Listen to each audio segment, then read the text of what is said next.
Muito bem, gravação iniciada e na aula passada a gente ficou de falar do peron-triptofano. Hoje, por acaso, a gente vai falar de regulação pós-transcricional em eucariotos, né? Você faz o RNA, mas ainda tem muito a ser feito para ele funcionar no eucarioto. Nós vamos contar essas coisas, né? Intron, exon, um cap que você coloca na frente, uma cauda de poliar, etc. Né? Então, é uma regulação pós-transcricional. Minhas colegas professoras que dão aula de biomol, elas ficam na dúvida se pode chamar o que acontece no peron-triptofano de regulação pós-transcricional. Eu acho que é até cotranscricional, né? Mas tem gente que chama de pós-transcricional para poder dizer que em bactéria também tem regulação pós-transcricional, né? É o peron-triptofano. Eu falei na aula passada que o peron é quando você tem vários genes que estão sendo transcritos junto, né? Um RNA só, e os ribossomos se arrumam lá para poder sintetizar com aquele RNA várias proteínas, né? E acontece, é muito comum nos operons que as proteínas que são produzidas são proteínas diferentes, um receptor, uma enzima, uma permease, um negócio assim, mas são sempre enzimas que trabalham em conjunto, proteínas que trabalham em conjunto. Isso, então, a galera tem uma teoria de que esses genes estão em conjunto porque eles eram transferidos de uma bactéria para outra e só se você transferisse os 5 dava certo, né? Então, eles acabaram tendendo a ficar aproximados nos cromossomos, de tanto serem transferidos juntos e tal. Então, eu vou falar de uma biossíntese de triptofano que é óbvio que na bioquímica vocês não tiveram uma ênfase, né? Porque é muito detalhe. Mas o triptofano, ele é sintetizado a partir de um negócio chamado corismato, tá? Corismato é produzido no metabolismo intermediário e daí é sintetizado o triptofano. Beleza. São 5 enzimas necessárias e elas estão no contexto de um operon na Escherichia coli. E aí nós vamos ver como é que funciona esse controle, que é dito pós-transcricional, então cabe na aula de hoje, né? Muito bem. Esse controle ele é chamado de atenuação, atenuação, e não importa o nome, mas o nome é atenuação, e ele funciona durante a transcrição. Então, aqui está uma RNA polimerase indo, né, na palma aqui seria como se fosse uma mão assim, né, o dedo e o dedão e os outros dedos, o DNA está passando aqui e ela está produzindo o RNA para cá, beleza. Eu queria chamar a atenção da economia de tinta do desenhista do Stryer, né, que é esse desenhista aqui. Porque os 5 genes, eles estão para a direita aqui, no lugar onde ele não desenhou, né? Aonde essa hélice aqui vai, aqui que vai ter as 5 regiões codificadoras de 5 proteínas, tá? É um operon, portanto, um único RNA vai ser produzido e 5 proteínas vão ser produzidas a partir dessas cinco regiões codificadoras.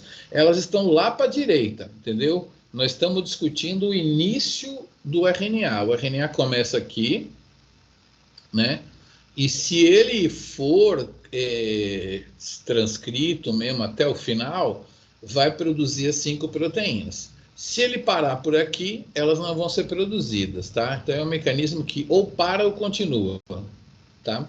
Beleza. Então a gente vai ver aqui uma coisa que é o seguinte: o RNA ele codifica não só as 5 proteínas que vão codificar aqui para a direita, mas ele codifica uma sexta proteína muito pequena, que tem aqui, ó, 1, 2, 3, 4, 5, 6, 7, 8, 9, 10, 11, 12, 13, 14 aminoácidos, tá? 14 resíduos só. Ele é codificado aqui e produz essa proteína aqui. Reparem, alunos do meu Brasil e alunas, que tem 2 triptofanos, né? Essa letra W é o código do triptofano, tem 2 triptofanos. Então, a gente chega a uma seguinte conclusão. Se esse ribossomo já está aqui, caminhando aqui, é porque ele passou por aqui e produziu essa proteína. Beleza? Porque a transcrição ocorre simultaneamente com a tradução, né? Então, você vai transcrevendo, o ribossomo já vai andando aqui assim. Se o ribossomo está aqui, ele passou pela região que codifica essa proteína aqui. Beleza? Certo?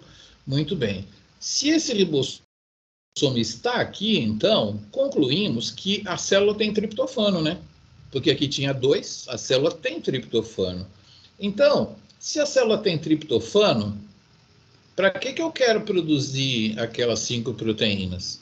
Uai, as proteínas são envolvidas na síntese de triptofano. Mas tem triptofano, aqui está a prova. Eu produzi a proteínazinha, vamos chamar de proteína sinal aqui, proteína líder, né? Essa proteína líder aqui, ela foi feita, então tem triptofano. Então, eu não quero que o RNA seja produzido e as proteínas sejam produzidas. Então, o que acontece? O ribossomo, ele se acelera na direção da RNA polimerase. Ele chega bem pertinho. A RNA polimerase, que está transcrevendo aqui, essa região cor-de-rosa aqui, ela já está sendo capturada pelo ribossomo. Quando ela captura essa região cor-de-rosa, essa região cor-de-rosa esticada deixa essa região azul formar um grampo, tá? Forma um grampo pareado aqui assim. E, gente, esse grampo é do mal. Ele engastalha aqui na RNA polimerase e ela balanga e cai para lá e sai fora. Então, assim, a transcrição para por culpa desse grampo azul aqui. Mas por que o grampo azul se formou? Porque o rosa inibiu a formação. O rosa esticado deixa ele se formar, tá? Então, assim, mostrei para vocês como que não sintetiza triptofano, porque já tem, né? Agora, vamos lá. Não tem triptofano, tá? Não tem. O ribossomo vai tentar produzir aquela proteínazinha. Na hora que ele chega nos resíduos 10 e 11 aqui, que era para ser triptofano, olha aqui, que era para ser esses aqui, acho que é 9 e 10. Ele não tem triptofano, né? O ribossomo fica parado aqui assim e não anda. Como ele não anda, aquela regiãozinha cor-de-rosa, em vez de entrar dentro dele, ela faz um grampo. Quando ela faz o grampo aqui, ela impede que a azulzinha forme um grampo também. Então, a azulzinha que faria o grampo do mal não forma grampo, né? O grampo rosa é fora do domínio da RNA polimerase, então ele não atrapalha ninguém. O azul não se forma, aí a RNA polimerase fala assim, e aí, azul, tu não vai me derrubar mais, não? Aí o azul fala assim, não, estou esticado aqui, porque a rosa não me deixou formar grampo. Aí a RNA polimerase fala assim, então vou seguir aqui, tá bom? Vamos lá. Faz uma dancinha e continua transcrevendo. No que ela continua transcrevendo, o desenhista não queria gastar tinta, mas ela foi transcrevendo um RNA longão. E no que ele foi transcrevendo um RNA longão, ele passou por 5 regiões, que são regiões codificadoras das 5 enzimas que vão transformar o corismato em triptofano. Por que as enzimas vão estar sendo produzidas? Porque não tem triptofano, meu Deus do céu. Olha aqui a prova, não tem triptofano, tá? Então é isso, é um mecanismo que responde às duas situações, tá? Se eu não tenho triptofano, o ribossomo fica parado e ele não atrapalha a progressão da RNA polimerase que vai até o fim, produz as enzimas e produz triptofano. Mas aí produzir o triptofano, o ribossomo consegue passar por aqui. No que ele passa por aqui, ele puxa a rosinha para cá, a azul se forma e aí para, tá? Então, se tiver triptofano, para aqui. Se não tiver triptofano, vai até o fim. É bem legal esse mecanismo, né? Vocês não estudaram isso na genética, não, né? Nem eu mostrando aqui, vocês não lembram? Um mecanismo chamado atenuação do perontriptofano? Deixaram só para mim? Em genética, eu acho que não, viu? Acho que Eu Ah, não. lembro que a gente teve alguma coisa, mas foi muito assim. Ah, isso aqui é assim. Só. Isso aí é muito corrido. Se você tenta dar no fim da aula, fica corrido, né? Que nem aconteceu comigo ali. Então, eu trouxe para cá. E é claro, né? Agora vocês estão com uma cabeça mais molecular, vocês querem saber por que, que o RNA esticou, né? Que é o objetivo do nosso curso, né? Bem molecular mesmo, assim, né? Às vezes fica detalhe demais, mas sem você ver como é que é o detalhe, você não consegue entender o procedimento, né? Como é que as coisas acontecem. Então, uma coisa que me deixa bem admirado na evolução, né, é que esse mecanismo, ele parece muito louco, né? A proteína precisa de triptofano para poder sinalizar, né, essa proteininhazinha. Os genes que estão lá, os 5 têm a ver com a biossíntese do triptofano, né?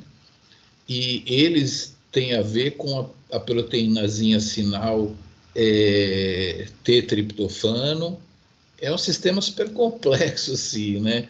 E aí, esse sistema, ele pode ser copiado para outros aminoácidos, mas eu não consigo imaginar como. Quem copia primeiro, né?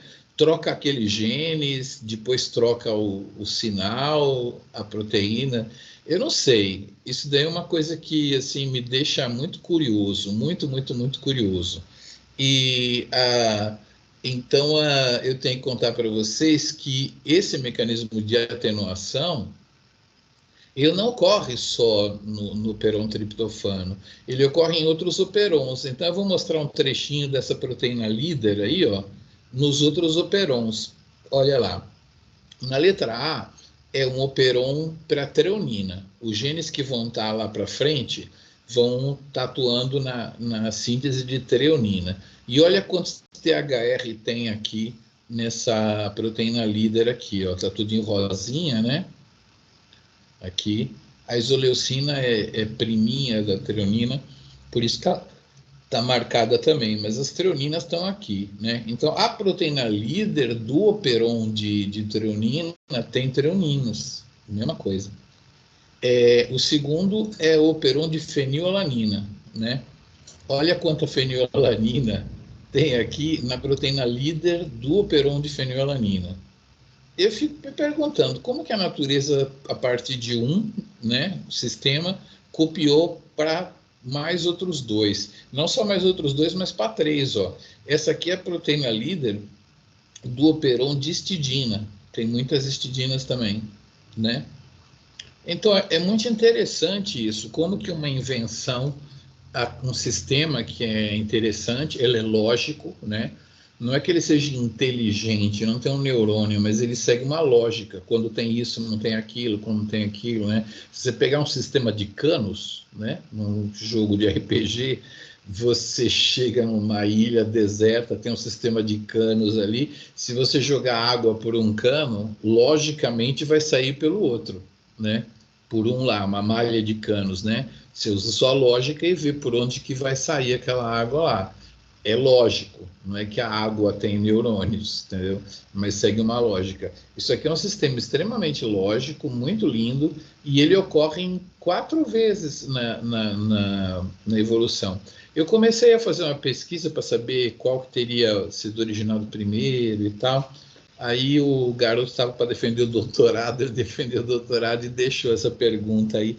Um dia eu faço alguma investigação para tentar ver isso, né? Então, assim, vocês podem pensar vocês mesmo, né? Se esse mecanismo é pós-transcricional. Pode chamar, né? Porque transcreveu, né? Para ele poder funcionar, né? Eu acho que ele é meio co-transcricional, né? Entendeu? Meio simultâneo.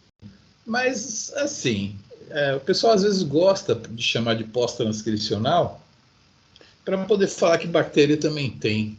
coisas pós-transcricionais. Muito bem, então agora eu vou para a minha aula de pós-transcricional, já que eu paguei o finalzinho da aula passada de procariotos, né? E vou mostrar aqui o controle pós-transcricional. Eu acho que esse aqui. Muito bem. Estou com quebrante hoje. Esse slide é velho, muito louco. Eu fiz uma vez que estava dando um curso Brasil-Argentina e eu fui dar uma aula lá e os slides estavam numa servidora nossa, HTML, uma servidora web. Só que na época não tinha, né? Ninguém tinha servidor web. Os argentinos queriam tirar a xerox das transparências. Eu falei, tem internet na Argentina? Eles, claro, teremos internet. Eu falei, então entra nesse servidor aqui que as transparências estão lá, né?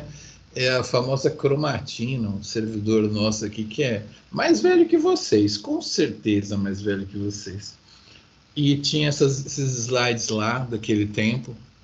Então, tem um desenho aqui de quando você transcreve um RNA no eucarioto, não é o RNA que vai ser traduzido em proteína, não é. Ele está cheio de detalhes, né? Que eu tentei desenhar aqui, tem uma legenda aqui assim, né? Então vamos com calma. Acho que eu vou mostrar só os dois primeiros, depois eu volto nesse aqui, né? Vão acontecer vários processos, como adição de um cap, isso aqui, um cap, né? Um boné. A palavra quer dizer boné em inglês mesmo, mas é um cap que é colocado aqui na frente dele. A gente vai processar ele retirando algumas coisas, né? Tem um professor meu que associava com intrometidos. Esses pedaços aqui intrometidos vão ser retirados, né? Em latim, né? Sei lá o quê. A gente chama isso aqui de introns. Os introns são retirados, tá? Tem muita teoria de por que existe intron. Nossa, tem muita colocação genética. Cada professor fala de uma teoria e tal. Mas envolve muito de você discutir uma coisa também que é meio discutível. Um professor diz uma coisa, diz outra, mas tem a ver com a origem, uma simplificação das proteínas que ocorre nas arqueias e nos eucariotos também, que se a proteína tem um loop desnecessário, esse loop acabava sendo jogado fora, né? É uma das teorias de como os introns se originaram. Então, na verdade, uma proteína era compridona com essas partes, mas aí na origem delas, essas partes foram sendo jogadas fora. Tem outras teorias de que os exons, né, que são as partes que vão ficar, intron, intrometido, exon é o que é retirado para ficar, né, o exon. Os exons, eles são mais ou menos como uma cooperação entre pequenas proteínas que iam se juntando. Então, era um mecanismo de juntar exon que criou essa história toda aqui, né?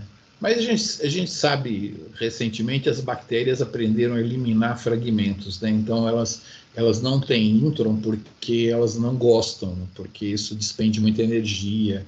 Então, elas eliminaram, né? Então, assim, é uma coisa muito discutível como que se origina, tem várias teorias, todas bem legais, mas o que importa é que o nosso RNA tem exons e introns. RNA de arqueia também tem exons e introns. RNA de bactéria não tem intron, tá? Tem gente que diz que elas não sabiam criar um intron, mas na verdade elas eliminaram, tá? Mas não fica discutindo isso com o professor, não, porque cada um fala uma coisa aí e tal, não sei o quê. Mas o que importa é que a gente tem introns e eu tenho que contar sobre os introns para vocês. Deixa eu ver o que eu falei aqui. Eu falei do cap na ponta, que é esse cara aqui. Falei dos introns, que são esses caras com bolinha, né? Não sei se eu apresento os outros caras para vocês logo. Aonde começa a síntese proteica, aonde acaba a síntese proteica, onde começa e onde acaba, né? Uma região aqui onde a gente vai colocar a cauda de poli-A, né? essa sequência aqui, que parece uma música dos Titãs, né? A, U, A, U, A, cabeça de dinossauro. Então, essa sequência aqui, que está aqui em vermelho, ela sinaliza para você depois, aqui, né? Ela sinaliza para você cortar o RNA aqui, e aí começa a colocar uma cauda de poli-A, primeiro com 10 As, que é esse roxinho aqui, né? E depois mais 250 As, que é esse amarelo. Não está em escala, né? 10, 250. Então, é uma cauda de poli-A. Para colocar cauda de poli-A, vai todos esses sinais aqui. Então, eu vou falar mais do CAP e dos introns, tá? Depois a gente volta aqui no desenho. Vou mostrar esse CAP. Depois a gente fala dos introns e exons. Depois fala da colocação da cauda de poli-A. E fala onde começa uma proteína, onde termina uma proteína aqui, né? O códon start e o códon stop. Eu vou dar aula de síntese proteica, mas aqui só para mostrar para vocês aonde poderia estar o início da proteína e o final da proteína. Só para vocês não pensarem que o início da proteína é o início do RNA, né? Não. E que o fim da proteína é o fim do RNA, não é não. Tem um cara antes e tem um cara depois da região onde você vai produzir a proteína, tá? Bom, vamos lá, vamos falar do CAP. Olha, eu podia estar matando, podia estar roubando, eu podia perguntar quantas pontas 3' tem um RNA no citoplasma, um RNA maduro, né? Pronto, no citoplasma. Você vai pegar os seus conhecimentos e falar assim, Miguel... Professor, desculpa te interromper, mas eu acho que era para você estar compartilhando uma imagem, um PowerPoint, não? Então, acho que eu estou compartilhando uma imagem que tem uns negocinho verde aqui. Ah, o fundo da sua tela, no caso, que você... Tipo, seu fundo. Não, o fundo não. No presente momento, não tem aqui uma base metilada, Não, só essa uns câmera. fosfatos. Não, só tá você com seu fundo. Faz tempo que está meu fundo, porque assim, aqui está Sim. vermelho que eu tinha que compartilhar. Que legal! Eu falei, não mostrei nada. Desde a hora que você falou que o slide era antigo, não tem nada. Tá bom. Nem agora? Agora sim. Agora foi. Que loucura! Quando é assim, vocês gritam logo, porque eu estava nesse slide aqui, ó. Opa, esse não. O próximo, esse. Eu estava nesse slide aqui e você sabe, quando eu compartilho, fica uma moldura vermelha bem no slide. Eu esqueci de perguntar se vocês estavam vendo, mas realmente a moldura vermelha estava na minha tela, só que não foi para vocês. Então, basicamente, eu falei, só não mostrei. Isso aqui está o RNA do jeito que ele é produzido. Agora vocês estão vendo, né? Essa partezinha preto e branco aqui, né? Sim, agora a gente vê. Beleza. Essa parte é chamado CAP, tá? O CAP, aí vocês viram meu CAP. Esse aqui é o CAP. Aqui a gente tem os exons, estão em verde aqui os exons, e os introns seriam as partes que vão ser eliminadas, estão aqui com esse verde com bolinhas, tá bom? Verde com bolinhas, os introns.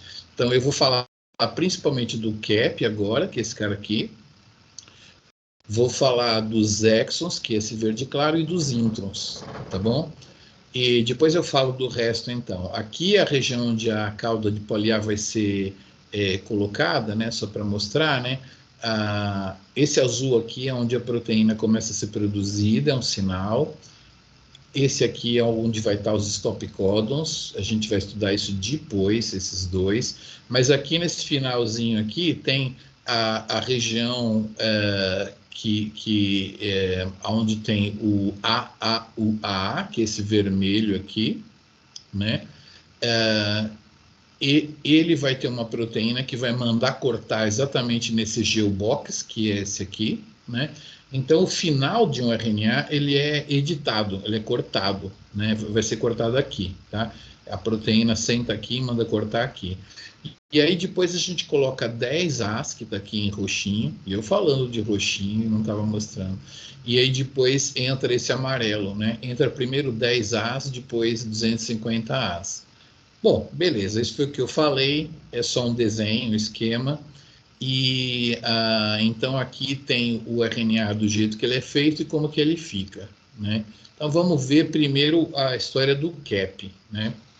Aí sim, poderia eu estar matando, poderia estar roubando, ou poderia perguntar para vocês quantas extremidades 3' tem um RNA. Aí você ia falar assim, Miguel, o RNA é sintetizado igual ao DNA, de 5' para 3'. Então aqui está o 5' e aqui no final está o 3', né? De 5' para 3'. Coisa mais simples do mundo.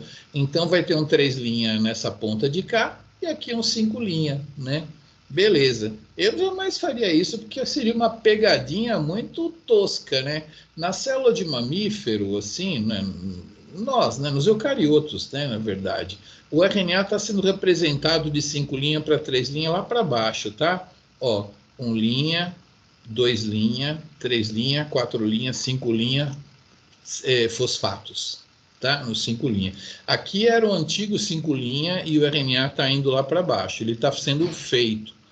Quando ele está sendo feito, tem uma enzima que pega o nucleotídeo de guanina, isso aqui é uma guanina, ó, dupla O para cima, 2 anéis, né? Dupla O é guanina, se fosse uma adenina, teria 2 anéis, mas seria um grupo amino para cima, então isso aqui é uma guanina, tá? Ligado numa ribose, olha aqui, ó, 2' ribose, né? E aqui também tinha 3 fosfatos, só que na hora de ligar, cortou 2 e esse ligou nesse, né? Então repara que esse nucleotídeo, ele está de ré, né? O 5' dele está ligado no 5' do RNA mensageiro, tá? Qual que é o objetivo disso? É criar uma ponta muito estranha, muito da doida, porque aí enzimas que estão acostumadas a comer essa extremidade, que assim, igual um Pac-Man, elas não conseguem comer, dá uma proteção, né? Então, essa proteção se chama CAP, e é um nucleotídeo de guanina ligado ao contrário, 5' com 5', sacou? 5' dele com o 5' do RNA. Então, a ponta 5' não existe mais, na verdade tem uma ponta 3' aqui, ó, tá vendo? Mas isso seria muita pegadinha, né? Tem uma 3' aqui e a outra lá no fim, entendeu? Porque o CAP ele é ligado ao contrário, de ré, sacou? 5' com 5', é muito louco. A biologia também, ela faz com que essa ponta, além de ter o nucleotídeo ligado ao contrário, tem algumas posições que são metiladas, né? Uma posição na guanina, que está aqui, ó, essa posição aqui é metilada. Esse CH3 não existia numa guanina, ele foi metilado, né? A primeira ribose está metilada e a adenina também. Então, assim, geralmente um RNA começa por adenina, né? Seria essa base aqui. A ribose dela está metilada, né? E a própria adenina parece metilada também. E a outra ribose também é metilada, essa aqui, tá? Então, metila aqui, metila aqui, metila aqui. Esse cara está virado ao contrário. Quem que reconhece isso aqui como uma cauda, uma ponta do RNA, entendeu? Ninguém reconhece. Só o ribossomo que adora isso. O ribossomo fala assim, olha, um RNA, eu vou começar por aqui e vou andar aqui para produzir uma proteína, né? Então, o ribossomo começa pelo 5', né? Que é a RNA polimerase foi daqui para lá, né? Aquilo que ficou pronto, o ribossomo já vai pegando por aqui para poder sintetizar, né? Beleza. Só que no nosso caso, isso aqui vai acontecer no citoplasma, né? Beleza. Então, o meu desenho está aqui, o transcrito primário, ele já recebe o CAP, e lá no citoplasma, que é o transcrito processado, vai ter o CAP também, tá bom? Então, foi isso aqui, ó. Falei aqui que a adição de CAP é importante, ela já é colocada logo que começa a transcrever, já põe o CAP, mesmo contendo introns, você já tem o CAP aqui, né? Beleza. Então, contei para vocês o CAP, uma estrutura maluca, cuja função é proteger o RNA e encaixar ele no ribossomo. O ribossomo reconhece esse bagulho esquisito aí e gosta e pega nele lá. Bom, bacana. Aí você vai me falar assim, Miguel, tem alguma sequência no RNA que indica aonde termina um exon e começa um intron? Aonde termina um intron e começa um exon? O pior é que tem, né? Existe uma sequência que não é perfeita, mas ela é consenso. Vamos pegar, então, essa estrutura aqui, onde eu tenho um exon, um intron e um exon, tá? O que tem aqui nessa beiradinha e nessa beiradinha? Na hora que eu transito de exon para intron, o exon tem AG, né, aqui, e a primeira base do intron é um G. Depois do G tem um U, um AA e um GU, tá? Então, esse padrão existe aqui, nessa transição. Aí eu tenho 3 pontinhos, e aí eu tenho 15 pirimidinas C ou T, né? CU, né? Desculpa, que isso aqui é um RNA. Ou CU, tá? Tem umas 15 pirimidinas aqui, quando tá chegando. Aí tem um AG, né? E aí o outro G já é do exon. Então, esse mecanismo que faz a cirurgia para a retirada dos introns, ele é super especial, né? Ele reconhece isso daqui. Então, o intron não é um intron assim por acaso, ele tem uns sinais para ser intron e o exon também, né? Então, no final das contas, isso que está em verde escuro aqui, não sei se vocês conseguem ver a diferença, né? Tem um tracinho, né? Vai ser retirado, tá? Isso aqui é o intron, os 3 pontinhos, é porque ele é comprido pra caramba, né? Mas, assim, aqui é o começo do intron, fim do intron. Aqui é o final do primeiro exon e o início do segundo exon, né? Então, estou mostrando para vocês aqui como que a gente elimina um intron, né? Então, na hora que você elimina o intron, na hora que você vai no citoplasma, que você vai ver isso aqui, exatamente aqui, você vai ver AGG, né? AG desse lado e G aqui. Você não vai ver mais o intron, né? Mas você vai ver um AGG, tá? Na região onde o intron foi retirado, você vai ter um AGG. Aqui vai ter um AGG também, aqui vai ter um AGG também. Sacaram? Beleza. Isso não é muito perfeito, não. Tem umas variações que, não sei se é agora que eu conto, eu acho que já é, deixa eu ver. Mais ou menos, né? Então, primeiro eu vou contar como é que cortam o RNA, né? Então, esses dois aqui tem a ver com a tradução, né? Que é a proteína vai começar aqui, vai terminar aqui. Eu não vou falar deles na aula de hoje, mas na próxima. Por que a proteína começa aqui, por que ela termina aqui, né? Nós vamos discutir isso.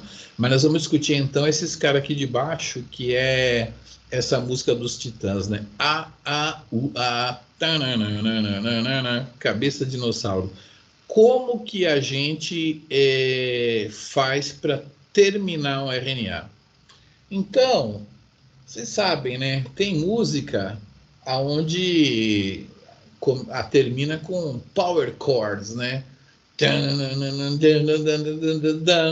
Aí o guitarrista dá um pulo e o baterista faz tchá. Aí a música acaba. Mas o caso de uma RNA polimerase não é assim, tá? Nos eucariotos, a RNA polimerase vai indo, tá? Então, aonde que o RNA acaba? A gente acredita que a RNA polimerase só vai desistir de transcrever umas 1000 bases mais para lá. E assim, por que não tem nenhum pesquisador no mundo dando sangue para entender onde é que a RNA polimerase termina, né? Porque, na verdade, a RNA polimerase vai terminar lá, mas vai ter um sinal aqui que vai editar, vai induzir um corte do RNA, entendeu? Vai ter um corte, né? Então a banda continua tocando, né? Você tem aquelas músicas lá que vai tocando, e o cara na cabine de gravação vai diminuindo, né? O cara na rádio também, né? Ele está diminuindo, de repente ele entra, o DJ, né? Entra com uma outra música lá, né? Assim, ele cortou, entendeu? Mas assim, É engraçado que às vezes a música tá terminando, né? E entra um tremendo solo de guitarra. Você quer ouvir o solo de guitarra? Aí o cara da cabine de som começa a diminuir o som do solo de guitarra e o DJ na rádio até corta, né? Você nunca ouve o solo de guitarra porque eles cortam aqui. Então foi um exemplo que eu dei para mostrar que a RNA polimerase vai longe, mas tem um mecanismo que corta. Como é que sinaliza esse mecanismo que corta? É realmente essa sequência aqui, A, ela sinaliza, tá? Deixa eu mostrar aqui no slide. Então, quando o RNA foi embora, foi longe. Aí, quando existe aquela região AAUAA, vai ter umas proteínas que vão reconhecer e vão mandar cortar, né, antes dessa região rica em GU, né? Tem um CA aqui e vai cortar exatamente aqui, entendeu? Então, o RNA acaba porque mandaram cortar, entendeu? Vem essa sequência lá no final, no próprio RNA, né? Vem a sequência no final do RNA e aí ele fala assim, ô meu, corta aqui, vai. Pá, então corta, sacou? Não tem um negócio que a RNA polimerase parou de transcrever, não, ela foi embora. Mas os próprios RNAs têm um sinal para se cortarem, né? Então é isso daí. Então, aqui é o sinal, quando aparece esse AAUAA no RNA, todo RNA tem isso no finalzinho, ele tem uma regiãozinha aqui que é para cortar, né? Aí a própria célula corta, então todo o RNA é cortado porque ele mesmo que quer, entendeu? Ele fala assim, vamos fazer uma barra aqui nessa calça jeans aqui, então ele sinaliza para cortar aqui, pá. E aí eu vou discutir para vocês que os RNAs nossos, eles têm uma cauda de poli-A, né, que é um monte de A. Para que serve essa cauda de poli-A? Para proteger essa extremidade. O CAP está protegendo uma extremidade, a cauda de poli-A está protegendo a outra extremidade, tá bom? Então nós vamos explicar como é que forma essa cauda de poli-A. Então, os RNAs terminam por cauda de poli-A, e termina onde? Aonde ele próprio manda cortar. Tá? Aonde a RNA polimerase saiu? Uns 1000 nucleotídeos lá para baixo. Ninguém sabe aonde. E também ninguém quer se saber. Porque o RNA que vai para o citoplasma, ele vai editado. Né? Ele vai se vai mandar se cortar e aí vai colocar uma cauda de poli-A. Beleza. Então, eu acho que aqui do lado direito tem o sinal, né? AAUAA, a proteína que manda cortar se chama CPSF, que está aqui. Não decorem isso, pelo amor de Deus, mas ela tem nome, só para mostrar para vocês que ela tem nome, tá? E aí, ela vai mandar cortar e depois vai mandar colocar essa cauda de poli-A aqui. Mas vamos ver do lado esquerdo a história mais legal que existe do mundo. Aqui está a RNA polimerase, né? Se colocando aqui para transcrever, ela está produzindo um RNA, beleza? E ela tem uma cauda. E eu mostrei nos slides que fazia musiquinha, efeito especial, que a cauda da RNA polimerase era fosforilada, né? Muito bem. E aí ela começava a transcrever. Beleza. Ela nem precisa da fosforilação para iniciar a transcrever, mas ela é fosforilada na hora que ela vai transcrever. Então, essa cauda fosforilada, ela atrai proteínas para se grudarem nela, tá?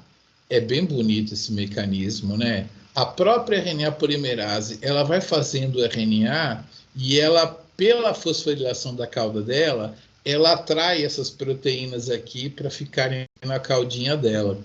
Tá? Ela atrai. Aí, conforme o RNA vai sendo sintetizado e chega naquela região que tem o AAUAA, essas proteínas que a RNA polimerase trouxe o tempo todo, quando chega nesse final aqui, essas proteínas soltam e elas grudam no AAUAA, que estão aqui, né? Beleza. Então, outros fatores se aproximam e se ligam, né? Então, uma subunidade que vai criar a cauda de poli-A se junta, a RNA polimerase termina o RNA e as poly-A binding proteins se ligam. Então, no momento que você corta aqui, já vem as proteínas que vão sintetizar a cauda de poly-A. Nesse slide não fala muito, né? Mas, então, você vai começar a sintetizar a cauda de poly-A com uns 10 As. Aqui está 1, 2, 3, 4, 5, 6, 7, 8, 9, 10, 11, 12. Uns 12 As aqui, né? Aí depois vem uma outra proteína que vai adicionar, uma outra enzima que vai esticar a cauda de poly-A, tá? Então é mais ou menos aquilo que eu estava falando naquele nosso slidezinho aqui, né? Que você tem uma região para cortar o RNA, né? Você corta, acho que aqui está em vermelho, né? E a região GU está aqui, você vai cortar aqui, vai retirar essa região GU e o final, cai fora, você vai cortar aqui no meio, né? E você vai colocar 10 As e depois vem uma outra equipe e coloca 250 As. Então, moral, quando você vê um RNA no citoplasma, ele tem um CAP, ele não tem introns e ele tem uma cauda de poly-A, tá? Esses dois sinais aqui têm a ver com a síntese proteica, eu não vou contar muito deles, não. Muito bem. Então, para que existe uma cauda de poly-A? A cauda de poly-A, ela gasta ao longo do tempo, né? Algumas enzimas vão comendo um pouquinho delas e tal. Mas existe um tamanho crítico, né?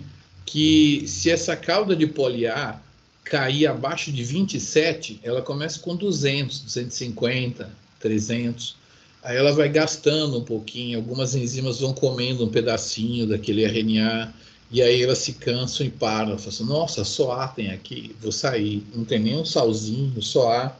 Aí vai saindo e tal. Só que se essa cauda de poly-A chegar num tamanho crítico, abaixo de 27, tem umas proteínas NOT, CCR4, CAF1, que elas estão desenhadas igual um Pac-Man, né? E aí elas vêm aqui e aí elas comem o RNA por aqui, tá? É um dos mecanismos que existe para que o seu RNA mensageiro não dure para sempre, né? Mas que dure um pouco. Para ele durar bastante, mas não infinitamente, a cauda de poly-A vai se desgastando. Se ela chegar abaixo de 27, esses caras falam assim, olha lá, abaixo de 27, vamos comer esse RNA. E aí, e come tudo, tá bom? Pelo outro lado, né, se o cap que está aqui, né, está representado por esse G, se o cap for retirado, decapping, né, tirar o cap, né, se você tirar o cap, aí essas proteínas DCP2, DCP1, os Pac-Mans também do outro lado, também vão comer o cara aqui, ó, pelo lado de cá, tá vendo? Então, esses caras vão tirar ela e esses caras vão comer ela tudo aqui. Então, seria o sumiço do RNA pelo 5' Essas coisas têm uma certa regulagem, né? E acabam determinando quanto tempo um RNA vai durar, né? Quanto mais tempo ele durar, mais proteína vai fazer, né? Então, a quantidade de proteína que você quer fazer tem a ver com a quantidade de RNA que você produz e também quanto tempo o RNA dura, tá? Então, você tem esses comandos pelo lado 3' e pelo lado 5' aqui, né? Beleza, muito bem. Então, a gente falou aqui do cap, dos introns, falou da cauda de poly-A, como é que ela é feita, mas então agora a gente tem que falar para vocês detalhes do intron, né? Como que o intron ele é eliminado, né? Então eu vou mostrar molecularmente, né? Tem aqui um desenho à direita de exatamente como que é feito o negócio, né? Então isso aqui é uma ponta, né? Que foi cortada e está sendo ligada aqui nesse 2', né? Você tem um fosfato ligado no 2'. Geralmente você tem aqui uma base, uma ribose e um fosfato. Uma base, uma ribose e um fosfato. Isso aqui está indo para lá, né? Beleza? E aqui você tem um A, né? Um nucleotídeo de A aqui assim, né? E você está pegando um carinha aqui, né? Isso aqui é um 5' né? Todo 5' está para a esquerda e o 3' está para a direita, porque você sintetizou de 5' para 3', né? Beleza. Se eu cortar aqui, vocês têm que entender que eu tenho um 3' azul e um 5' amarelo, correto? Tá? De 5' para 3', né? Se eu cortar aqui, eu vou ter um 5' amarelo, que vai ser a ponta de cá, né? 5' para 3'. Concordam que eu tenho um 5' amarelo, né? Um 5' amarelo. Esse 5' amarelo aqui, ele está representado aqui assim, ó, 5' amarelo, né? Então aqui seria o final, né? Desculpa, o início, né? Esse 5' aqui amarelo, né? Esse 5' amarelo aqui, ele vai grudar num nucleotídeo que tem o A como base, e o 2' dele vai ligar um fosfato. Então, você tem um fosfato ligado no 2', sendo que já tinha um ligado no 3', né? Deixa as moléculas um pouco de lado e vamos olhar aqui.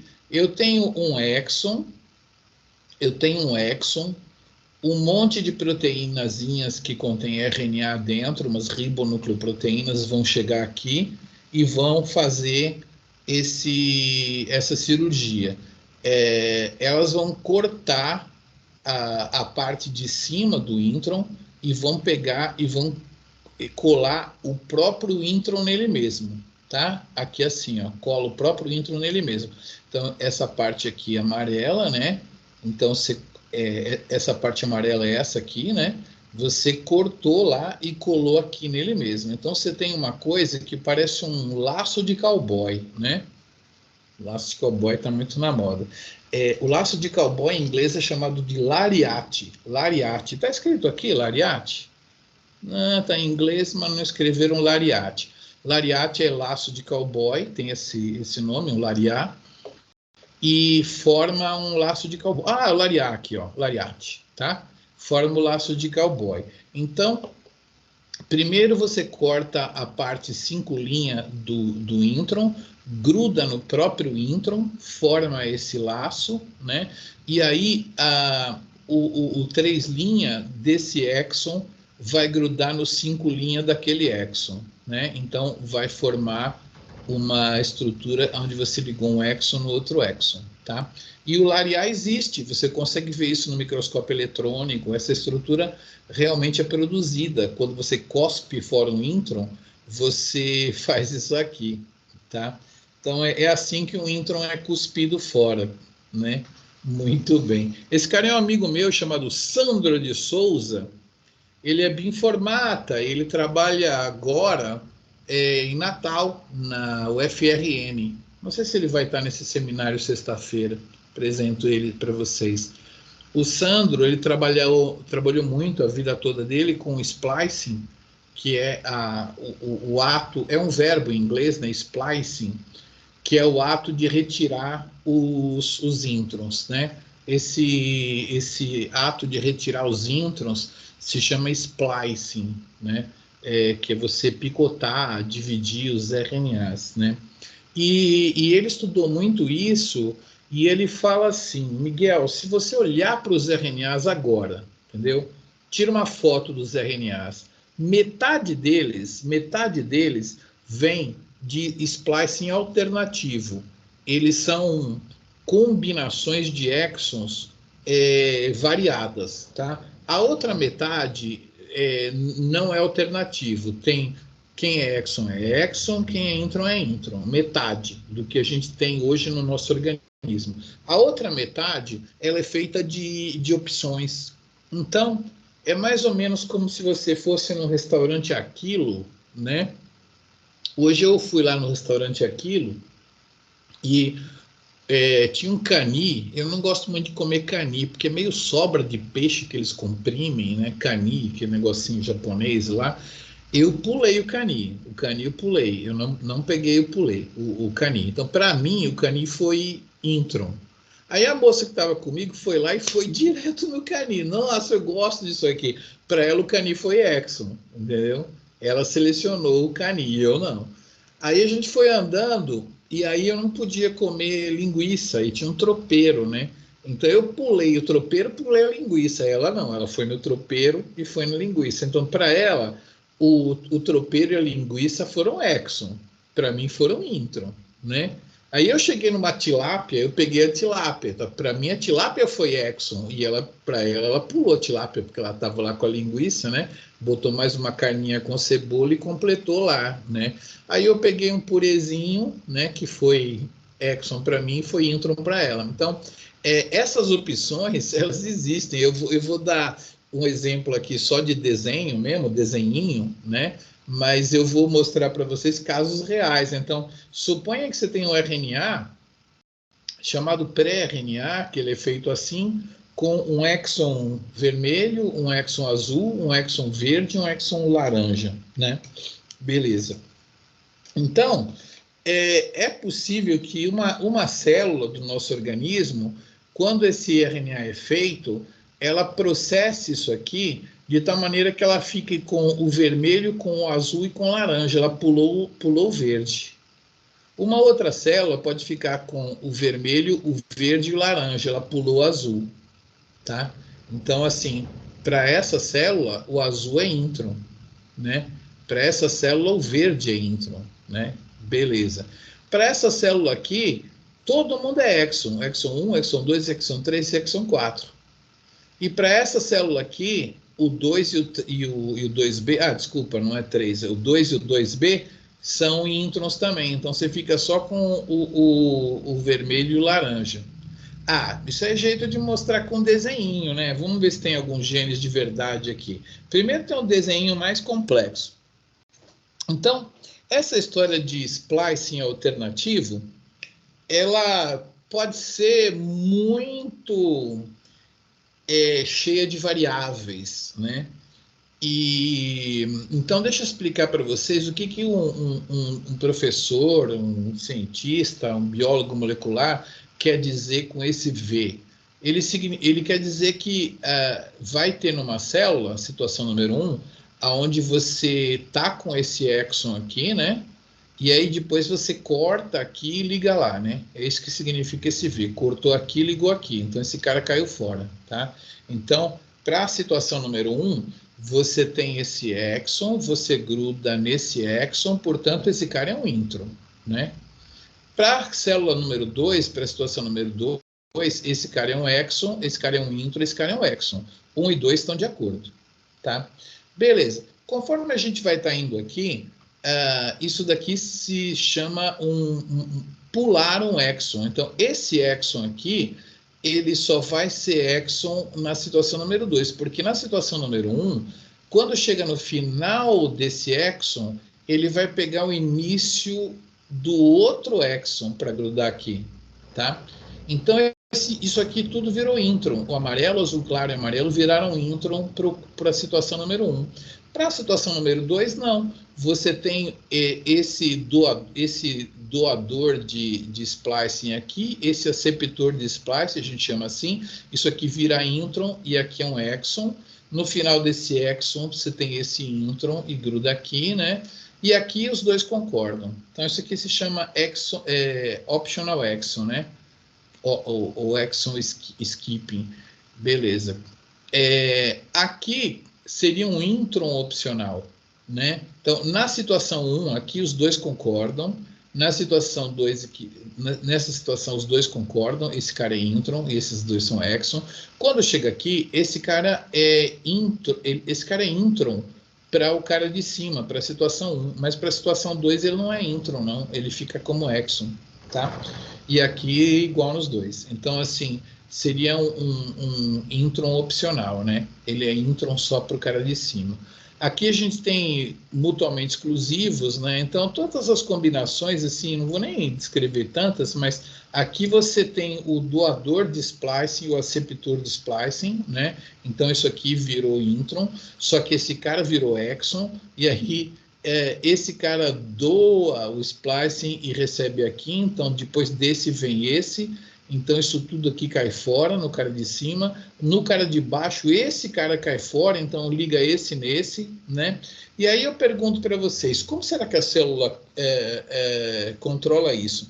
Cada célula, para cada exon, para cada intron, ela tem um controlador. Então, eu não posso numerar aqui, dar nome para as proteínas que controlam isso, porque cada célula faz de um jeito. Mas, basicamente, ou ela inibe que, por exemplo, aqui, né, ela inibe que esse cara aceite o doador de splicing, né? Esse cara fala assim, vamos fazer um splice aqui? Esse cara fala, não estou afim não, porque tem uma proteína aqui. Ou reprime, ou então pode ser por catálise. Esse cara aqui está falando assim, pega eu. E ele tem um controle positivo muito mais forte do que esse, entendeu? Então pode ser uma coisa chamada acentuador de splicing, que esse cara aqui é mais forte que esse, então ele ganha, ou então pode ser um inibidor, inibindo esse cara aqui, então esse cara fala, mas não posso ligar com esse, eu vou ligar no próximo, tá? Então são controles negativos ou positivos que fazem isso daí. Muito bem. Eu tenho que ver esse número que eu esqueci. 38 mil, isso aqui, essa vírgula em inglês é o 1000, né? 38.016 proteínas diferentes. Olha, esse é o exemplo de livro que a gente conhece da literatura campeão em quantas proteínas diferentes você consegue fazer por splicing alternativo, né? Todos nós vamos a um restaurante Aquilo. Quantos pratos de comida diferentes a gente consegue fazer num restaurante de forno a lenha mineiro, tá?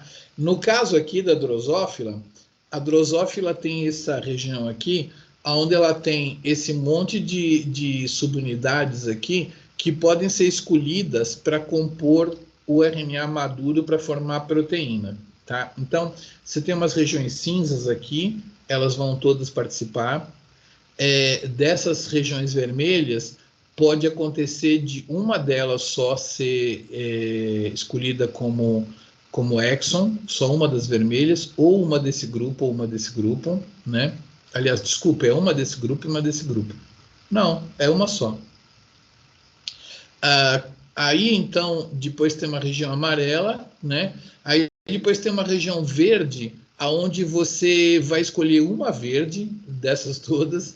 Aí tem uma região amarela, você vai escolher uma azul dessas todas, e aí vai escolher uma amarela dessas aqui e as verdes aqui. Então, você vai escolher disso aqui quem vão ser os exons. Só que existem várias combinações possíveis de como você vai produzir o seu RNA maduro, tá? E são exatamente 38.016 situações. Então, prontos para a minha grande frase do dia.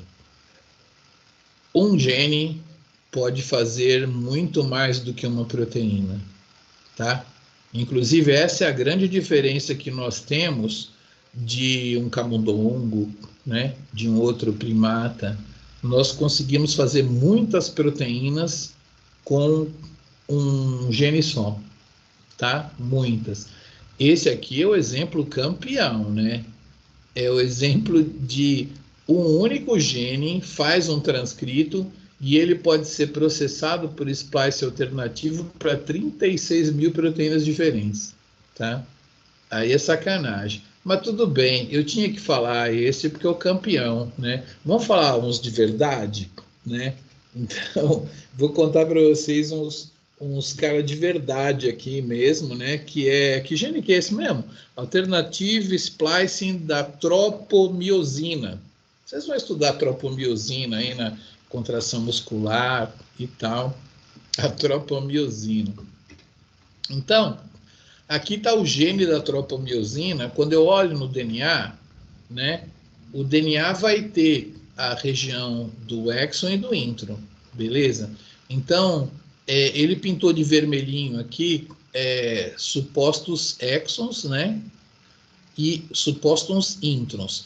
Na hora que eu fizer o RNA, né, eu posso eliminar os introns ou não, ou então eu posso até eliminar os exons, né? Beleza. Então aqui são a posição dessas sequências no DNA mesmo, né? E aqui embaixo está representado os RNAs. O RNA de verdade Quando termina esse azulzinho, ele está grudado nesse, né? O desenhista ele faz esse V aqui para representar que tinha um intron aqui que foi eliminado, tá? Beleza?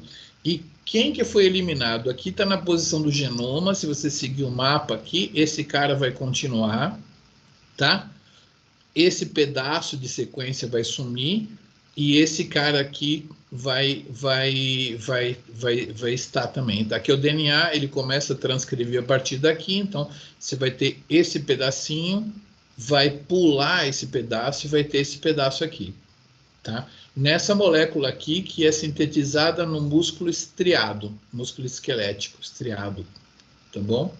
Então, você vai ter esses pedacinhos vão permanecer. Isso aqui vai ser exon, isso vai ser exon, junta tudo e faz a tropomiosina muscular, tá? É um gene só, fazendo uma tropomiosina desse jeito aqui, com esses pedacinhos. Ó, esse pedacinho aqui, esse pedacinho aqui, esse pedacinho aqui, tá? Beleza. Se a gente for para o músculo liso, a tropomiosina lá é diferente. Mas é um outro gene? Não, é o mesmo gene. Por splicing alternativo, a tropomiosina do músculo liso, ela vai ser desse jeito. Eu vou usar esse mesmo pedacinho. Esse pedaço que eu não usei, ó, esse aqui que eu não usei, eu vou usar no músculo liso, tá? No músculo estriado eu vou usar esse, mas aqui eu não vou usar. No músculo liso eu vou pular daqui já para esse aqui. Aqui é igual, aqui é igual, aqui é igual, aqui é igual, aqui é igual, aqui é igual, aqui é igual. Só que esse pedaço só é exon para o músculo estriado. Para o músculo liso, não. Pula tudo isso aqui e aí a gente vai ter esse pedaço do RNA. Tá? Muito bem. Aqui é o fibroblasto. No fibroblasto você pode ter este RNA aqui ou esse aqui, que tem uma diferençazinha aqui. São dois tipos de tropomiosina que o fibroblasto tem. E no cérebro tem uma tropomiosina diferente. Agora, eu ensinei para vocês duas coisas. Splice alternativo e cauda de poli-A. Aqui está os sítios A, U, A, né? Então, aqui no músculo estriado, o RNA vai ser cortado aqui, CRAL, né? No cérebro vai ser cortado por esse sítio de poliadenilação, CRAL. E nas outras células vai ser cortado por esse sítio de poliadenilação. Então, se você pular esses sítios de poliadenilação, vai cortar nesse, né? Olha, tá vendo? O mecanismo de splicing pulou 2 A aqui. Tá? Então, o final vai ser aqui, né? Decidido por esse terceiro sítio de poliadenilação, porque esses dois viraram intron, né? Então, foram pulados, então o RNA acaba aqui, tá? Então, essas duas coisas, elas vivem juntas, né? Aonde o RNA vai ser cortado e se esse sítio de poliadenilação vai ser pulado, né? Então, se ele não for pulado, por exemplo, aqui, né? Você pode continuar transcrevendo assim, que o sítio de poliadenilação vai cortar aqui. Cortou aqui, nesse caso cortou aqui, e nesses três casos cortou aqui, né? As duas coisas estão controlando a sua transcrição. Tudo isso, gente, é da minha aula de mecanismo pós-transcricional, tá? Acho que eu tenho só mais uns casos aqui de pós-transcricional. Aqui tá aqueles mecanismos que eu tinha explicado para você, né? Então, aqui a gente tem o transcrito primário e um intron para ser eliminado, tá? Se não tiver proteína nenhuma, você vai ter o splicing e isso aqui é um intron, beleza. Tá. Mas no tecido número 2, você vai ter um repressor de splicing aqui, ó, tá? Então, você não vai ter eliminação desse intron, porque nesse caso aqui, esse cara fala assim, vamos fazer um splicing, vamos retirar esse intron aqui, e aí pá, né? Nesse caso aqui, o cara fala, aí o repressor fala, fica quieto aí. Então, não tem splicing, porque esse cara não consegue se oferecer para ser splicing, né? Então, esse é um mecanismo via repressor. Agora, tem mecanismo via ativação também. Por exemplo, aqui não tem splicing, porque esse doador de splicing aqui, ele é muito quietinho. Ele fala assim, vamos fazer splice. Então, aí esse cara nem não ouve, então não tem splicing. Esse cara vira exon, ele não vira intron. Mas aqui tem um enhancer, um ativador de splicing. Ele fala assim, ei, vamos fazer um splicing aqui. O cara fala assim, o quê? Splicing aqui. Aí ele vai lá e faz o splicing, e aí tem o splicing, entendeu? Então você pode ter explicações de por que um splicing é alternativo. Ou porque tem repressor num tecido e no outro não, ou porque tem ativador num tecido e outro não. Já tinha explicado isso. Casos curiosos, hoje só tem 2 para a gente acabar, vou acabar mais cedo hoje. Esse caso aqui, então, tem um AGG, né, que eu falei, ó, a cicatriz de um splicing é sempre um AG no exon e um G no outro, né? Upstream, em português, se traduz amontante. Alguém foi escoteiro aí, o bandeirante? Um escoteiro, uma bandeirante saberia. Eu não fui, não. Minha mãe foi. Então. Pergunta para sua mãe. Mãe, como é que a gente fala rio acima no escotismo? Ela vai falar amontante. Amontante e rio abaixo é ajusante. Os americanos, eles usam upstream, né, que é corrente acima, ou downstream, que é corredeira abaixo. Tá? Amontante e ajusante. Incrivelmente, os espanhóis falam rio arriba e rio abaixo, né? Eles falam arriba e abaixo, né? Que é mais... eu não sei como é que o francês fala, não, mas com certeza fala alguma coisa, eu vou procurar. Mas nós falamos palavras do escotismo, amontante e ajusante. Isso aqui significa para o começo do RNA, para o fim do RNA, tá? Então, a gente tem o exon amontante, o exon ajusante, a cicatriz é um AGG, o intron vai sair fora. Então, isso aqui é no selvagem, tá? Nas nossas células normais acontece isso aqui. Acontece que na beta-talassemia, esse gene aqui tem um probleminha, porque aqui seria o final do intron, né? A GG seria aqui, né? A GG aqui, cortaria aqui, seria o final do intron. O intron normal terminaria aqui. Você acredita que pode ter uma mutação que cria um site de splicing mais para cá? Então, na beta-talassemia, o splicing vai ocorrer entre esse cara e um cara mais no meio do intron, tá? Era um intron, né? Mas teve uma mutação que cria um sítio aceptor de splicing aqui. Então, todo esse final de proteína fica zoado, tá? E isso causa a beta-talassemia. É uma doença causada por uma mutação que cria um sítio de splicing, a troca desse G por um A, cria um sítio de splicing mais upstream, mais amontante do que o verdadeiro, né? Que tal o verdadeiro? Era para o splicing retirar esse intron até aqui, o splicing retira até aqui. No que ele retira até aqui, ele zoa todo o final do gene e causa uma doença muito conhecida, a beta-talassemia, por causa de uma mutação que cria um sítio de splicing. É um caso curioso. E acho que esse aqui, acho que é o meu último caso. Vocês estão fazendo imunologia, acho que mudou, né? Vocês vão fazer imunologia no próximo semestre? Ou estão fazendo? Eu tô fazendo e algumas pessoas já fizeram, mas normalmente no noturno fica para o próximo semestre. Ah, tá bom. Então algumas pessoas estão fazendo, outras pessoas já fizeram, beleza.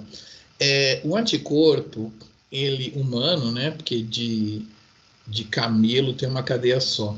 O anticorpo humano, ele tem uma cadeia azul aqui assim, que está duplicada, né? Uma para lá, uma para cá, e uma cadeia rosa. Então, a cadeia pesada e a cadeia leve. Cadeia pesada e a cadeia leve.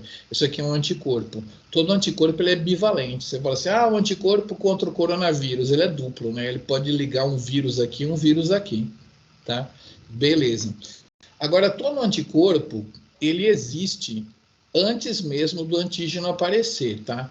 Nós temos células no nosso corpo que são capazes de produzir anticorpo contra coronavírus. Eu não preciso de vacina, nem preciso ter contato com o vírus. A célula que produz o anticorpo já estava lá. Só que só tem uma entendeu? Só tem uma que consegue ligar um determinado pedacinho do coronavírus ali e começar a produzir anticorpo, entendeu? É uma no seu organismo todo, beleza? Então, o que você faz? Você, não é só uma, né? Mas tem umas poucas, né? Vamos botar as milhares, mas isso é pouco ainda. Então, o coronavírus entra na sua célula, o anticorpo já existia, ele já estava lá, entendeu? A gente já faz o anticorpo antes mesmo de aparecer o coronavírus. A gente está lá. Só que é uma célula só, entendeu? Então, quando o coronavírus, ou a vacina, né? Você faz a vacina, que tem a spike, a vacina gruda nessa célula que já existia, juro para vocês, a gente já tinha um anticorpo na célula, mas era uma célula só. A spike gruda, esse receptor aqui, ele sinaliza para a célula proliferar. Então, você vai ter um monte de células como se fosse um câncer circulando pela sua circulação, todas derivadas dessa aqui que o coronavírus contactou, tá? Você tem um monte de células, bilhões de células com anticorpos diferentes na superfície. Numa vai ser a parte de cima da spike que vai grudar, ela vai começar a proliferar e você vai ter muitos linfócitos B iguais a esse andando pelo seu sangue. Aí, em outra célula que já existia, com esse anticorpo aqui, mas era uma só, o coronavírus vem meio de lado, gruda aqui, e aí estimula essa célula que consegue grudar em coronavírus também proliferar. Na outra célula, a spike gruda de lado aqui e vai estimular. Então, um monte de células que conseguem ser estimuladas pela spike de frente, de lado, de costa, não sei o quê, de ré, tarará, elas começam a proliferar e elas começam a circular na sua circulação, tá? Beleza. Na segunda dose, você vai ter uma estimulação ainda maior e ela vai começar a secretar, né? Então, o que acontece? O anticorpo, ele já existia, só que em baixíssima concentração, de cada tipo, né? E ele estava na parede da célula e esse anticorpo tinha um pedaço da proteína que é apolar, feito de aminoácidos apolares, para que ele possa se inserir na membrana, tá? Então, esse anticorpo aqui é o chamado de IgM, que vocês vão estudar na imunologia, é um IgM de membrana, tá? Então, ele está aqui na membrana e ele tem esse pedaço, é o IgM de membrana. Quando você estimula esse cara de novo, esse IgM de membrana, ele sofre uns estímulos aqui, aonde ele vai perder esse pedaço e ele vai ser secretado, tá? Tá vendo que perdeu? Perdeu o pedaço que fica inserido na membrana, ele vira o anticorpo IgM secretado. Como que a célula faz esse switch? Como que ela sai do anticorpo de membrana para o anticorpo secretado? Ora, é só tirar essa parte aqui. Como é que tira essa parte? É uma protease, Miguel? Não. Tem a ver com a aula de hoje? Tem. Tá? Então, a gente vai falar de splicing e cauda de poli-A e vai explicar como é que o anticorpo passa de uma IgM de membrana para um IgM secretado. Tá? É meio difícil aqui de enxergar, mas tá aqui, né? Então, aqui tá o RNA, né? E você tem duas opções, né? Se você tiver a opção longa, né? Então, se o RNA for clivado aqui, né? Para o transcrito longo, né? Se essa região, se essa cauda de poli-A funcionar, eu vou ter um transcrito longo, né? Se eu tiver esse transcrito longo, eu tenho um doador de splicing aqui e um aceptor de splicing aqui, tá? Eu vou ter esse splicing. Se o meu RNA for longo, eu vou ter esse splicing aqui, ó, papá, tá? Esse stop codon aqui vai sumir e esse vai ser o stop codon que vai funcionar. Então, eu vou ter uma determinada proteína. Vamos ver aqui no exemplo de baixo, o que acontece se eu usar essa região para fazer a cauda de poliadenilação, tá? Eu clivo só aqui. Eu tenho aqui o transcrito longo, tá? Então, eu tenho, estou transcrevendo aqui, né? Eu tenho esse doador de splicing aqui, esse aceptor de splicing aqui, que está aqui, né? Eu fiz o RNA até lá, funcionou, essa cauda de poliadenilação aqui funcionou, então eu cortei aqui, fiz a cauda de poliadenilação, tem esse cara. Esse cara foi produzido, ora, ele tem um doador de splicing aqui, tem um aceptor de splicing aqui, aqui seria um stop codon. Então, vai ocorrer esse splicing, papum, né? Beleza? E eu tenho esse splicing aqui, ó, azul escuro, azul claro, cauda de poli A, esse é o stop codon que vai funcionar. Esse stop codon foi arrancado da molécula, tá? Então, esse tem esse stop codon. Conforme eu traduzo isso aqui, né, eu vou ter uma região aqui que consegue ser hidrofóbica e então esse anticorpo vai ser fixo na membrana, por essa região aqui.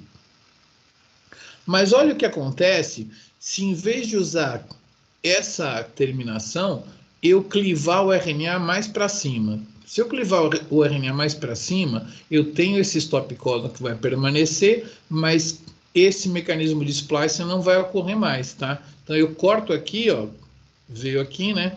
Eu tenho o doador de splicing que está aqui, né?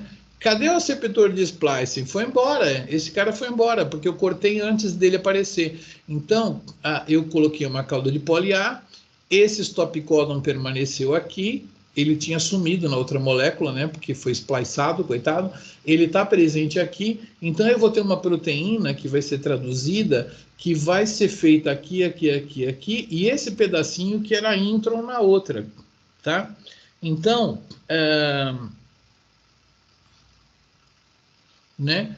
E esse cara fica menorzinho, não tem essa região hidrofóbica tão grande, e aí o anticorpo vira secretado, tá? Que é esse aqui, tá? Então, tudo isso teve o papel de splicing, mas foi muito controlado por aonde o RNA foi cortado, tá? Então, se o mecanismo de poliadenilação cortar aqui, eu tenho o anticorpo de membrana.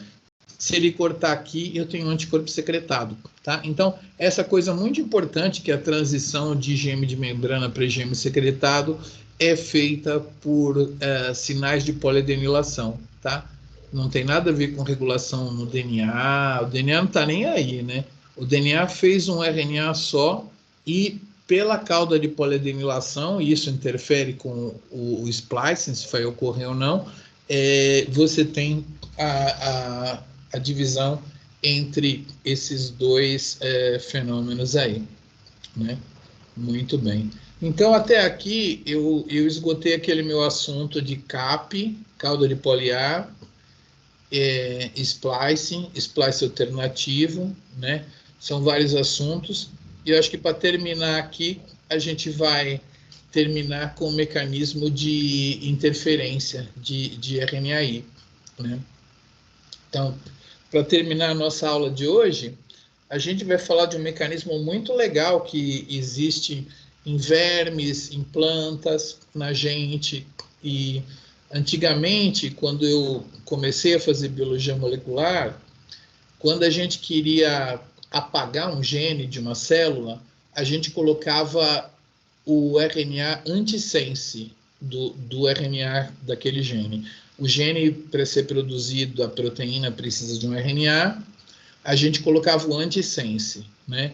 A gente achava que o antissense conseguia tapar o RNA sense e parava a tradução, a produção de proteína. A gente era os ignorantes, a gente não sabia como é que o mecanismo funciona. Na verdade, deixa eu ver se qual desenho é melhor aqui. Vai ter que ser esse, porque não tem outro melhor. Na verdade, quando a gente fazia o antissense e colocava para dentro da célula, o antissense grudava no sense, formando uma dupla fita grande. Mas a gente não sabia, naquela época, que RNAs dupla fita são picotados por uma enzima da célula e são cortados em pedacinhos de 21, né? São 21 bases pareadas aqui, são 23, são duas para cá, 21 bases pareadas. E isso daqui é um RNAzinho pequeno chamado de Small Interfering RNA, né? Pequeno RNA de interferência, siRNA. A gente criava isso sem saber. Hoje, a gente não compra, a gente não sintetiza um RNA antissense e coloca na célula. Hoje, a gente já compra esses dois carinha aqui, tá? O carinha de cima e o carinha de baixo. E a gente joga para dentro da célula. Quando a gente joga para dentro da célula, eles são usados por um mecanismo que a gente não sabia naquela época. Quando eu fazia o quê? Deixa eu ver. Acho que quando eu fazia doutorado, a gente não sabia ainda isso aí, não. A gente colocava o antissense lá e inativava um gene. Mas agora a gente sabe que um RNA dupla fita, ele é cortado em pedacinhos pequenininhos e tem todo um sistema de proteínas, tem uma proteína chamada argonauta, que elas vêm aqui, né, e elas jogam fora uma das fitas e ficam com a outra, tá? E aí, com essa fita aqui, eles vão lá e pareiam no RNA, tá? Então, ela ficou com a antissense, ela pareou aqui, e o próprio sistema RISC aqui, esse próprio sistema corta o RNA, tá? Então, detonando o RNA, tá bom? Então, esse mecanismo aqui, ele funciona quando eu coloco um RNAzinho dupla fita. Mas existe esse mecanismo também para quando eu faço um RNA que forma um grampo. Às vezes a gente coloca um plasmídio para dentro da célula, que em vez de colocar esses dois carinhas aqui, eu coloco um plasmídio que vai formar esse grampo aqui, tá? Esse grampo, ele é processado por uma enzima assim, para dar os pequenininhos, e aí o pequenininho vai lá e estraga o meu RNA-alvo. Então, eu tanto posso usar um par de RNA que eu mandei sintetizar, como eu posso pôr um plasmídio que expressa esse grampo, né? Aí, existe uma enzima que corta esse grampo aqui, faz esse cara aqui, a argonauta fica com uma fita só, pareia com o RNA e cancela ele. Esse cancelamento é chamado de RNA de interferência, né? É um sistema de RNA de interferência. Então, o siRNA, ele faz isso acontecer. Beleza. Então, a gente aprendeu na biologia molecular que a gente conseguia fazer isso e tudo mais. E aí a gente começou a ver que existia na nossa própria célula, presta atenção, a nossa própria célula, ela bloqueava os nossos RNAs, entendeu? Por esse mecanismo de interferência. Você tem um gene, ele faz um RNA, vocês aprenderam no colégio aí, né, que o DNA faz o RNA faz a proteína, mas vocês não aprenderam que o DNA faz o RNA e tem um monte de RNAzinho que bloqueia esse RNA para ele não fazer a proteína. Então, a gente tem um balanço de um gene fabricando um RNA e alguns outros genes não deixando, tá? Existe isso na nossa vida é assim. Alguns caras fazendo RNA para fazer proteína e os outros caras bloqueando. Mas eu tenho que contar para vocês que existe uma diferença muito interessante aqui. Quando a célula fabrica o RNA de interferência, esse RNA de interferência, ele não é exatamente complementar ao RNA que ela quer cancelar. Não é, tá? Forma-se o grampo é cortado para formar essas duas fitinhas aqui, tá? Uma cai fora, né? A fita guia fica, o argonauta vai com essa fita aqui, só que esse pareamento biológico, né, que a nossa célula usa, não é perfeito.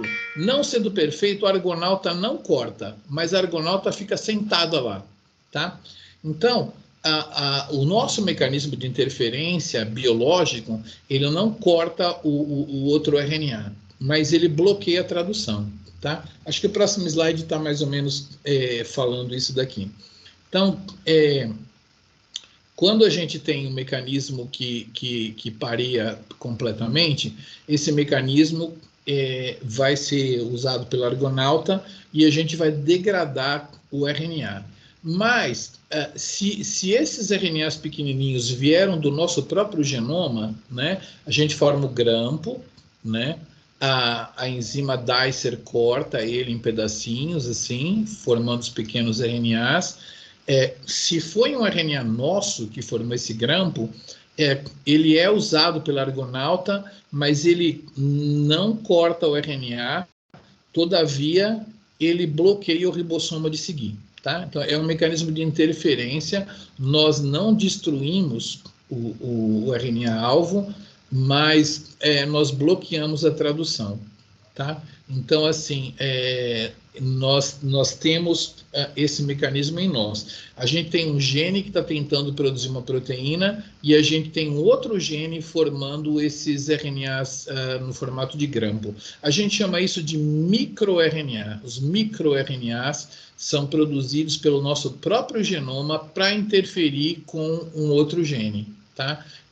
Ele forma o microRNA forma um grampo, depois ele forma esses pedacinhos, e aí a gente interfere com a tradução de um outro gene, tá?